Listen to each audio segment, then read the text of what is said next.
Hello everyone. इस video में दोस्तों आपके वो सारे क्वेश्चन कवर होंगे जो सेट नंबर 19 में 22/11/2023 फर्स्ट शिफ्ट में न्यूमेरिकल एबिलिटी के जो भी क्वेश्चन बने थे दिल्ली पुलिस कांस्टेबल एग्जाम में, वो सारे क्वेश्चन आपके कवर होंगे। इससे पहले हमने बहुत सारे सेट सोल्व किए हैं। 1800 क्वेश्चन, 18 सेट मतलब 18 सेट हम कंप्लीट कर चुके हैं। 1800 क्वेश्चन अभी है ये सेट नंबर 19 और इसका ये है थर्ड पार्ट। पहले पार्ट में रहता है general knowledge, question number 1 to 50 तक। दिल्ली पुलिस कांस्टेबल का जो एग्जाम पैटर्न होता है, पहले 50 क्वेश्चन रहते हैं जनरल अवेयरनेस के, फिर 25 क्वेश्चन 51 1 to 75 रहता है रीजनिंग, और 76 to 90 तक रहता है न्यूमेरिकल एबिलिटी। और उसके अलावा 10 क्वेश्चन 91 to 100 तक रहते हैं कंप्यूटर के। और ये है पार्ट नंबर 3 सेट नंबर 19 का, question number 76 to 90 numerical ability. तो चलिए स्टार्ट करते हैं आपका टाइम वेस्ट ना करते हुए। क्वेश्चन नंबर 76, वर्ष 2001 में एक कारखाने के उत्पादन में 30% की कमी होती है। इसको हटा देता हूँ।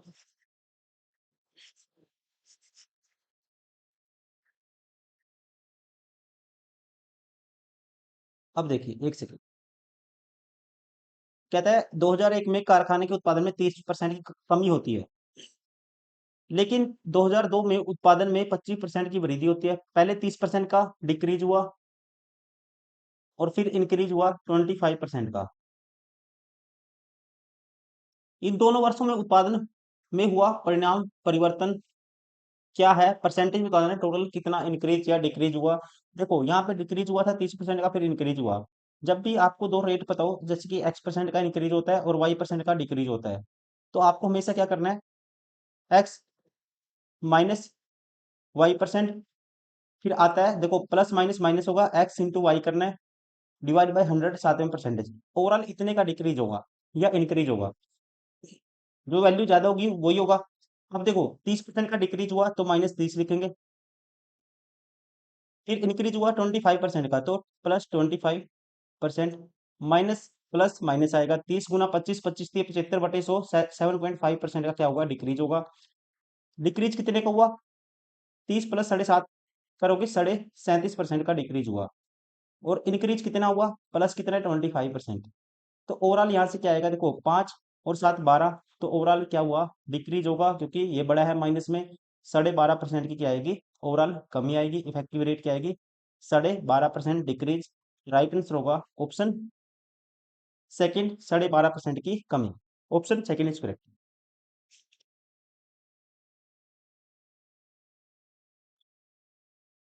हमारा दोस्तों पढ़ने का तरीका ये नहीं है कि जैसे कि बड़ी बड़ी बातें करी, 20-30 क्वेश्चन आपको डिजिटल बोर्ड पे करवा दिए, हम भी कर सकते हैं वो चीजें, और आपके 2 घंटे खराब कर दिए। ऐसा कुछ नहीं है। अकॉर्डिंग टू एक्सपीरियंस, मैं अपने एक्सपीरियंस के हिसाब से आपको बोल सकता हूँ, स्टूडेंट को 1 साल तो ये नहीं पता लगता कि उसको पढ़ना क्या है, कितना पढ़ना है, क्या पढ़ना है, वो भटकता रहता है। बड़े बड़ी जो यूट्यूबर हैं बड़े बड़े, उनके चक्कर में आ गया आएगा 1-2 साल, इतना टाइम खराब करेगा, और जो पेड कोर्स लेगा वो बर्बाद कर देते हैं इंसान को। आपको क्या करना है, सिर्फ अपना जो कंटेंट है, सिलेबस है, कहीं से भी आपने कोचिंग करी हो, ना तो मैथ मैंने बनाया है, ना किसी ने मैथ बनाया है, ना रीजनिंग, ऐसे ही जो सिलेबस आपको वो कंप्लीट करना है, कहीं से भी करो आप। उसके अलावा आपको जितना पीवाईक्यू प्रैक्टिस करोगे उससे बेस्ट आपके लिए कुछ होने वाला नहीं है, क्योंकि पीवाईक्यू हमेशा रिपीट होते हैं हर एग्जाम में। आपको वही करने हैं बार बार, और अपना जो सिलेबस है, अपना जो कॉन्सेप्ट है, वो बार बार कंटेंट आपको अपना जो है, जो सिलेबस है, उसको लिमिटेड रखना है, उसको रिवाइज करना है। और पीवाईक्यू जितने लगाओगे, जो अदर सिलेबस होता है, एक्स्ट्रा सिलेबस होता है, पीवाईक्यू से आपका कवर हो जाएगा। तो चलिए स्टार्ट करते हैं 77 का ये वाला क्वेश्चन। 77, 10 रुपए प्रति मीटर स्क्वेयर की दर से 14 सेंटीमीटर त्रिज्या वाले एक गोलाकार गेंद को पेंट करने की लागत क्या होगी? अब गेंद क्या है, गोलाकार है। गेंद क्या है, गोलाकार है। तो इसका मतलब आपको निकालना पड़ेगा इस गोलाकार गेंद का पृष्ठीय क्षेत्रफल, कवर्ड सरफेस एरिया। उस हिसाब से हम लागत बता पाएंगे, क्योंकि प्रति स्क्वायर मीटर की लागत कितनी है, 10 रुपए। तो सबसे पहले एरिया निकालेंगे। एरिया कितना होता है, गोलाकार गेंद या गोले का एरिया होता है, सरफेस एरिया 4 पाई r स्क्वायर। 4 पाई r स्क्वायर, पाई की वैल्यू 22/7, और रेडियस कितनी है, 14 है। 14 का स्क्वायर 14 × 14। और पर स्क्वायर मीटर की लागत कितनी है, 10 है। तो इतने की क्या होगी, 10 से गुना कर देंगे, तो ये आएगी टोटल लागत 7 दूनी 14। अब देखो 14 दूनी 28, 28 चौका 112, 112 की अगर मैं गुना करता हूँ किससे? 10 से, तो 1120 होगा दोस्तों। और इसकी गुना करनी है मुझे 22 से, 22 को लिखूंगा 2 गुना 11। इसका डबल करूंगा 1120 का डबल होगा 2240। 2240 की गुना करनी है 11 से। 11 से शॉर्ट मल्टीप्लाई करने का तरीका होता है, जीरो तो है ही है। अब इसकी मल्टीप्लाई करनी है 224 की 11 से, तो 4 लिखोगे आप, फिर ऐड ऐसे ऐड करते जाओगे। 6, 2 में 2 ऐड करेंगे 4, और 2 में 0 ऐड करेंगे 2 आएगा, तो ये आएगा 24,640। राइट आंसर होगा ऑप्शन।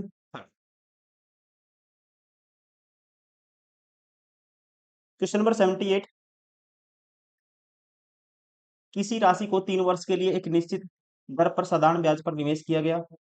यदि इसे 5% अधिक पर निवेश किया गया होता तो इस पर 270 रुपये अधिक ब्याज प्राप्त होता, तो निवेश की गई राशि कितनी है? देखो, अगर 5% कहता है अधिक पर निवेश करते तो कितने एक्स्ट्रा पैसे मिलते? 270। क्यों मिलते? क्योंकि 5% अधिक पर निवेश किया जाता, तो इसका मतलब 5% की वैल्यू क्या है? 270 है।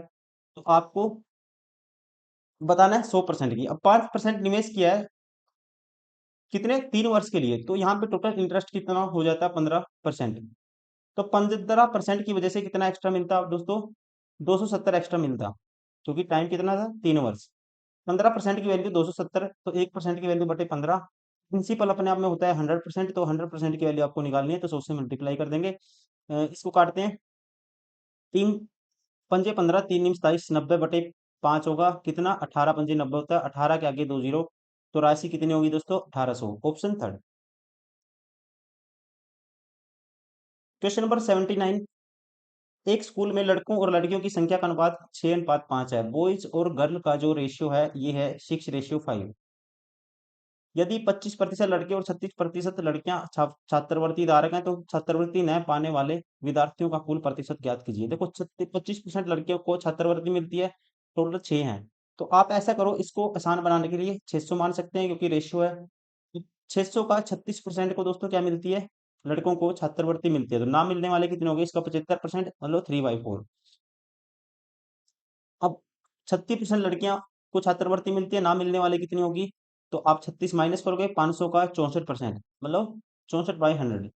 तो इतने को छात्रवृत्ति नहीं मिलती। टोटल कितने हैं? 6 5 1100 इंटू में 100, 7वीं परसेंटेज, ये होगा हमारा आंसर। अब डिपेंड करता है आप इसको कितने जल्दी सोल्व कर पाते हो। देखो, 4 पे काटते हैं दोस्तों, 150 आता है।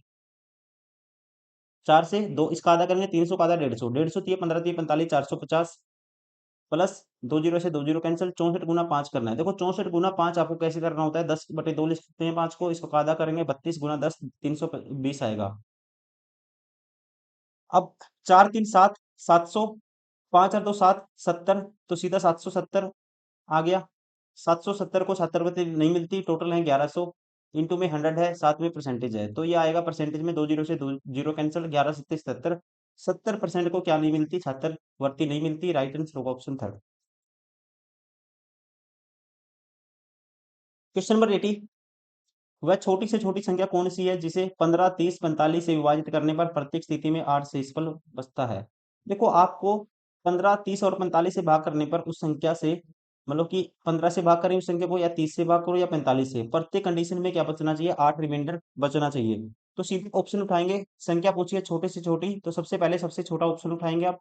सबसे छोटा इसमें, अगर इसको 83 को 15 से भाग करते हैं, 15 पंजे 75, तो 8 रिमाइंडर बचता है। 30 दूनी 60 दोस्तों, 30 दूनी 60, तो कितना बचता है? 23 रिमाइंडर बचता है। ये ऑप्शन नहीं होगा। 15 छिक्का 90, 8 बचेगा। 30 3 90, 8 बचेगा। और 45 दूनी 90, तब भी 8 बचेगा। तो छोटी से छोटी संख्या डायरेक्टली आप कह सकते हो कौन सी होगी? Option first. अब इसको भाग करेंगे तो 4 बचता है 15 से, ठीक है, तो आप डायरेक्टली कह सकते हो राइट आंसर होगा ऑप्शन फर्स्ट। दैट इज कौन सा नंबर है वो जिसको 30 और 15 और 45 से भाग करेंगे, ताकि हर कंडीशन में क्या बचे? रिमाइंडर 8 बचे। वो नंबर होगा 98, 98।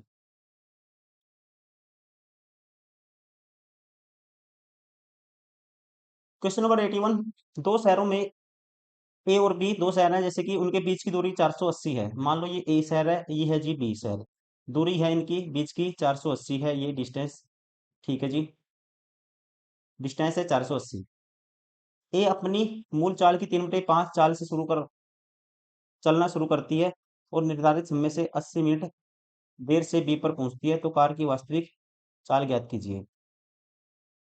देखो दोस्तों, ए ने, कोई ए है, कहते हैं ए है, स्पीड क्या कर दी? 3/5 चाल से शुरू चलना शुरू करती है। अगर उसकी स्पीड 5 थी तो चलना शुरू किया 3 से, 5 से स्पीड 3 कर दी, 80 मिनट वो देर होगी बी तक पहुंचने के लिए। तो अगर ये स्पीड का रेशियो है तो टाइम का रेशियो क्या होगा, इसका अपोजिट होगा। तो इसका मतलब कह सकते हैं टाइम 3 से 5 हो गया। अब यहाँ पे कितना लेट हुआ उसको, 2 यूनिट, और यहाँ पे कहता है कितना लेट हुआ, 80 यूनिट। 2 यूनिट की वैल्यू 80, तो 1 यूनिट की वैल्यू क्या आएगी, 40 मिनट आएगी। इसका मतलब एक्चुअल टाइम क्या है उसका, 3 यूनिट था, तो 3 यूनिट की वैल्यू 40 या 120, 2 घंटे उसको लगते थे इस डिस्टेंस को कवर करने में। एक्चुअल स्पीड उसकी क्या थी, मतलब कि 480 कवर करने में उसको लगता था 2 घंटा, एक्चुअल टाइम है उसका 2 घंटा। तो यही आपको बताना है। तो उसकी एवरेज स्पीड, मतलब कि कार की जो वास्तविक चाल क्या होगी जब वो एक्चुअल टाइम से जाएगी, जितना उसको ऑलरेडी लगता है। तो 2 घंटे लगते हैं, डिस्टेंस है 480, कवर करना है 2 घंटे में, तो स्पीड क्या होगी, डिस्टेंस बटे स्पीड होता है टाइम, 2 से काटेंगे, 240 किलोमीटर पर आवर। क्या आएगी, 240 kilometre per hour actual speed. Right answer होगा ऑप्शन सेकंड। क्वेश्चन नंबर 82, वह सबसे बड़ा धनात्मक पूर्णांक ज्ञात कीजिए जिसे 216, 358 और 454 को भाग देने पर 9, 13 और 17 शेषफल बचता है।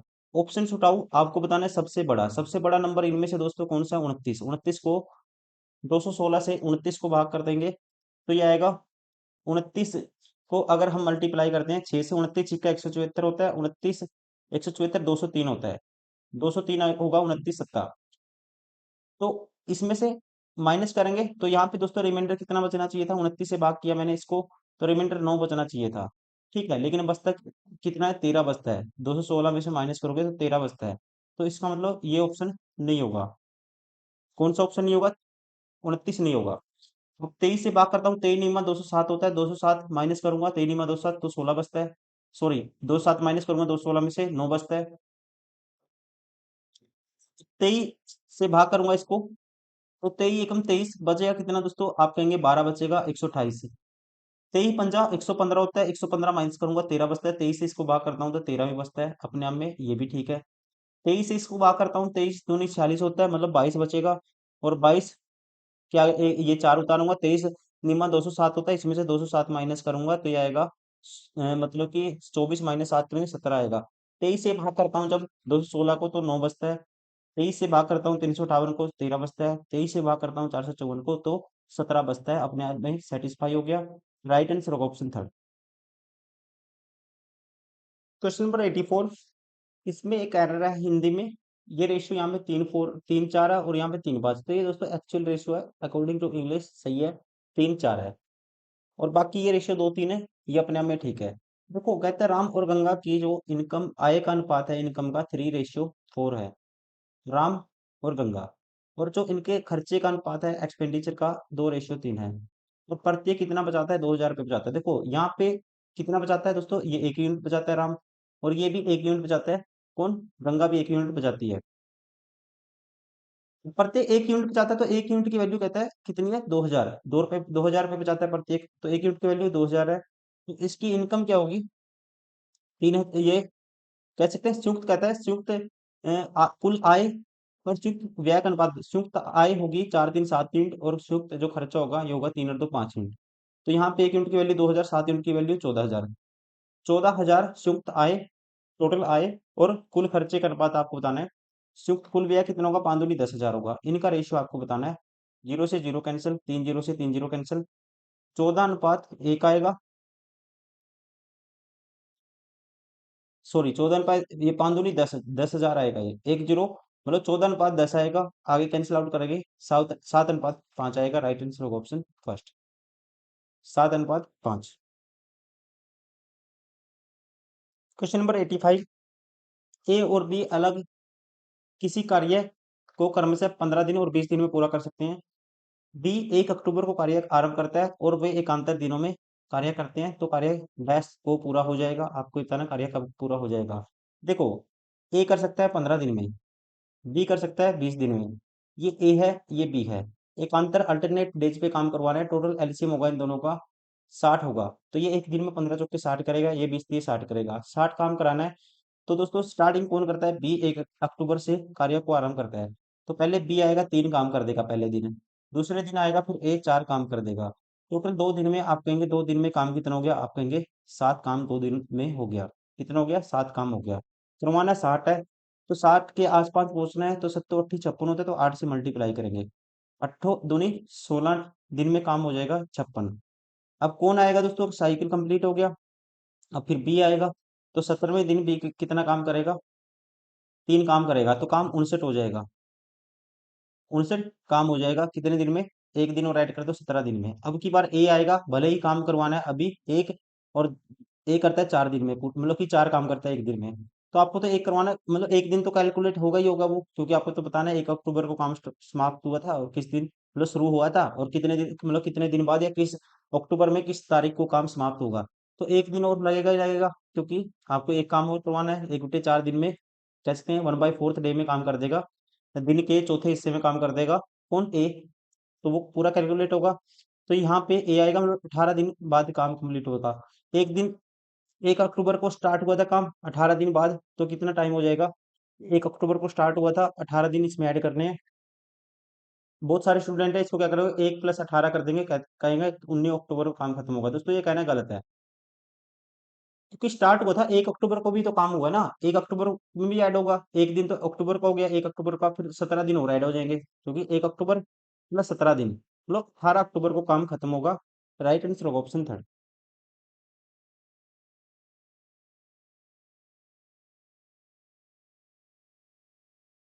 क्वेश्चन नंबर 86, चक्रवर्ती ब्याज की वार्षिक दर ज्ञात करें, जिस पर 3 वर्ष की अवधि में 24 रुपए की राशि 36,650.10 रुपए हो जाती है। 3 वर्ष में चक्रवर्ती ब्याज की वार्षिक दर आपको बतानी है। देखो, प्रिंसिपल अगर 24 हुआ, अमाउंट दोस्तों, प्रिंसिपल अगर 24 हुआ, अमाउंट हो जाता है 3650.1, ये कह सकते हैं।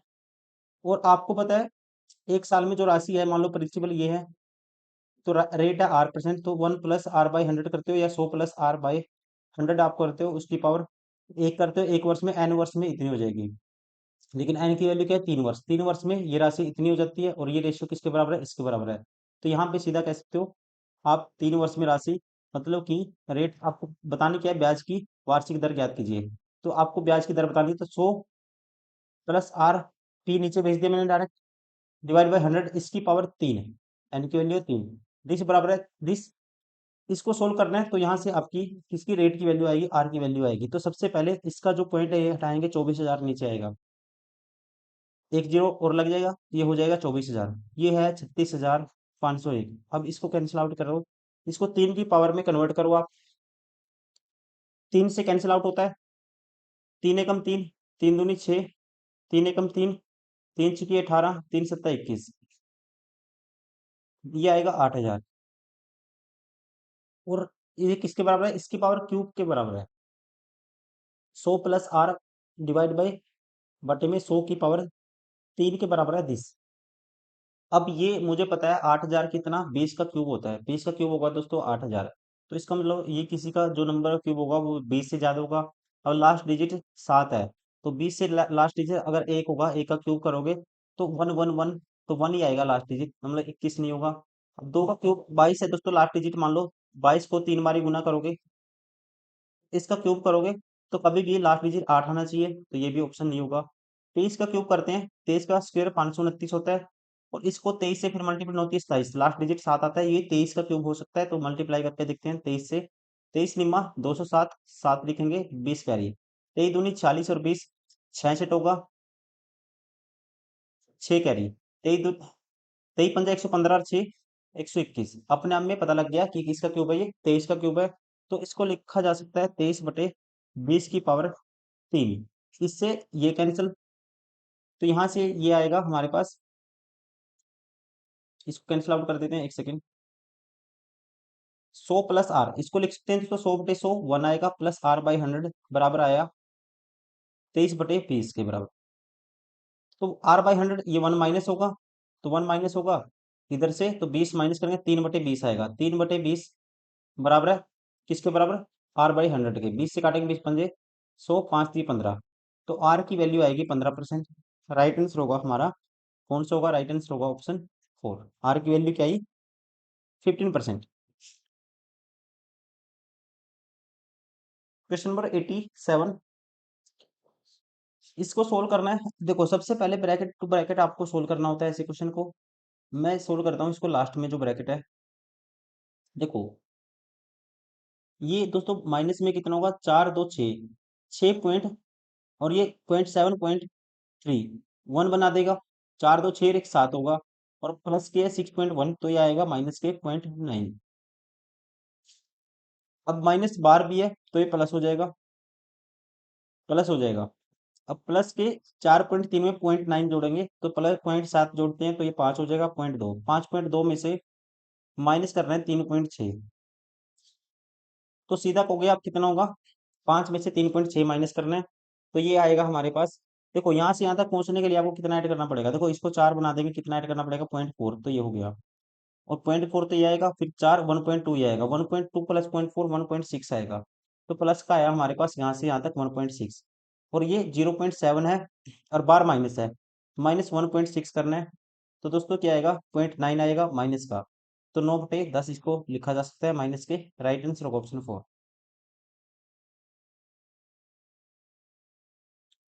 Question number 88। एक दुकानदार ने अपनी वस्तुओं पर उनके क्रय मूल्य से 65% अधिक मूल्य अंकित किया और 35% की छूट दी, तो उसके लाभ का प्रतिशत ज्ञात कीजिए। देखिए कितना अधिक अंकित किया, 100 की चीज 165 अधिक अंकित कर दी। ये है कॉस्ट प्राइस, ये है मार्क प्राइस। अब इस पे डिस्काउंट देता है, कहता है 35% का, 165 का 35% का डिस्काउंट देगा, तो इसका 75%, 65% में बेचेगा इसका। इसका 65% निकालेंगे तो ये बटे में 100 करेंगे, तो 165 गुना आपको 65 करना है। काटते हैं, 5 से काटेंगे 20 आएगा दोस्तों, 5 से काटूंगा 13 आएगा। अब यहाँ इसको कैलकुलेट करते हैं पहले।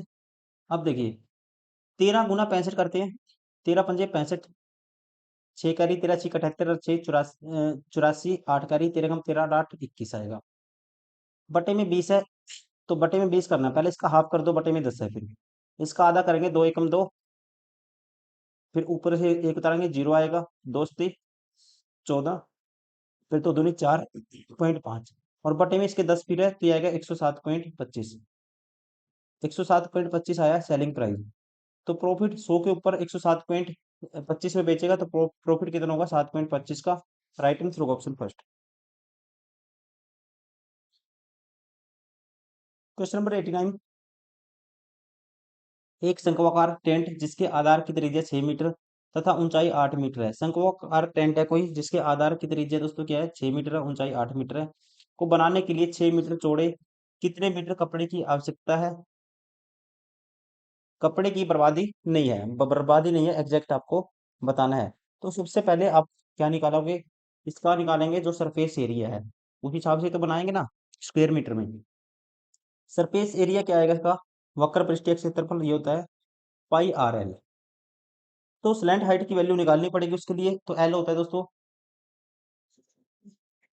R² प्लस H², इसका रूट करेंगे 10 आएगा डायरेक्ट। जैसे ये शंक्वाकार टेंट है, ये एंगल 90 डिग्री होता है, आपको पता होगा। आर की वैल्यू ये है 6, और ये है दोस्तों 8, तो इसकी वैल्यू क्या आएगी, 8 6 ट्रिपलेट बनाते हैं, ये आएगी 10। तो पाई की वैल्यू 22/7 है। आर की वैल्यू आर की वैल्यू कितनी है, 6 है, और एल की वैल्यू स्लैंट हाइट 10 आई। ये होगा इसका कवर्ड सरफेस एरिया, πRL। अब आपको लागत बतानी है, कहता है 6 मीटर चौड़े कितने कपड़े की आवश्यकता होगी, ये आपसे पूछा गया है। देखो मैं क्वेश्चन इसको कुछ और समझ गया था। चलिए 6 मीटर चौड़े कितने मीटर कपड़े की आवश्यकता है, ये आपको बताना है। अब दोस्तों कपड़ा टोटल कह सकते हैं इसका सरफेस एरिया इतना है, इतना है, और 6 मीटर का कितना कपड़ा चाहिएगा, तो क्या करेंगे, 6 मीटर से इसको डिवाइड कर देंगे, ये हमारा आंसर होगा। 6 से 6 कैंसिल, 220/7 करना आपको। 7 या 21, एक बचेगा, 7 एकम 7, 3 बचेगा, 3/7। तो 31 सही, 3/7 क्या आएगा, मीटर कपड़े की आवश्यकता होगी, ऑप्शन 4। कपड़ा पूछा था इसने कितना चाहिएगा, इतने मीटर का कपड़ा वेस्ट नहीं होगा बिल्कुल भी। तो आप क्या करोगे, जो इसका कवर मतलब कि सरफेस एरिया होगा, पृष्ठीय क्षेत्रफल होगा, πRL, उसको डिवाइड कर दोगे किससे, 6 मीटर चौड़े कपड़े की आवश्यकता है, तो 6 मीटर से उसको डिवाइड कर देंगे, एक टोटल जो इसका एरिया होगा, तो उतने मीटर कपड़ा आ जाएगा।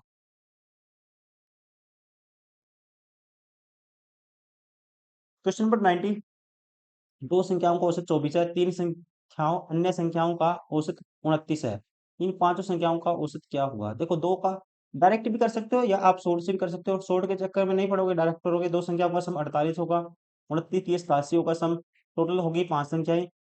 48 में 87 जोड़ोगे, 8 और 7 15, 5 एक कैरी, या सीधा जोड़ो, 8 और 4 12, 120, 8 और 7 15, 135 होगा, डिवाइड बाई पांच, टोटल संख्याएं पांच होगी, पांच दूनी 10, पांच सता 35, तो कितने होंगे? एवरेज ओवरऑल पांच का होगा 27, ऑप्शन 4।